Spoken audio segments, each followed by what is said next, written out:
Auditeurs et auditrices de Radio M, bienvenue pour ce flash d'information. L'ex-ministre du Commerce, Kamel El-Zig, a été nommé conseiller auprès du président de la République selon un décret présidentiel publié au journal officiel ce dimanche. Kamel El-Zig a occupé le poste de ministre du Commerce de 2020 à mars 2023. Taïeb Zitouni a été nommé à sa place au dernier remaniement ministériel.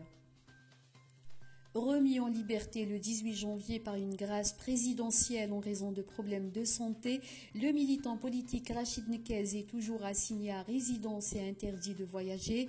Dans un long post sur Facebook, il a indiqué avoir adressé une troisième lettre au chef de l'État Abdelmadjid Tebboune lui demandant de le laisser partir aux États-Unis afin de se soigner.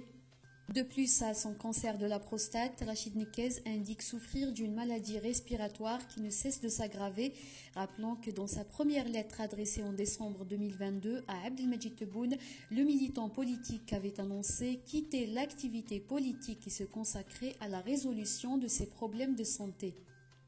La Cour de Béjaïa a confirmé ce dimanche la peine de 6 mois de prison ferme prononcée en première instance à l'encontre de l'enseignante universitaire Hakima Sbaihi, opposante au 4e mandat de Abdelaziz Bouteflika et connue pour son soutien au Hirak. L'universitaire est poursuivie sur la base de publications sur Facebook jugées hostiles au pouvoir selon des sources locales.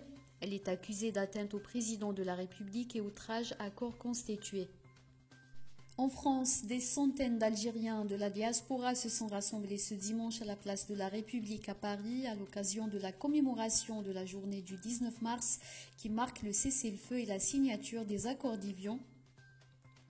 Selon des vidéos postées sur les réseaux sociaux, les personnes qui ont pris part au rassemblement ont appelé à la libération de tous les détenus d'opinion et politique et à l'instauration d'un état de droit et d'une justice indépendante. Fiat Algérie a dévoilé ce dimanche les modèles et les prix de ses véhicules qui seront commercialisés en Algérie à partir de la semaine prochaine. Il s'agit de 6 modèles dont 3 touristiques et 3 utilitaires. Leur prix se situe entre 260 et 420 millions de centimes.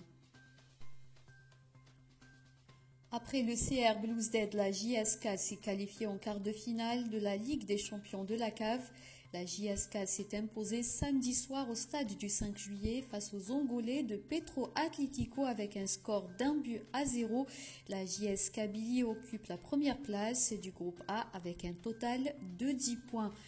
C'est la fin de ce flash, merci de l'avoir suivi. L'information continue sur nos 2 sites internet Radio M et Maghreb Émergent.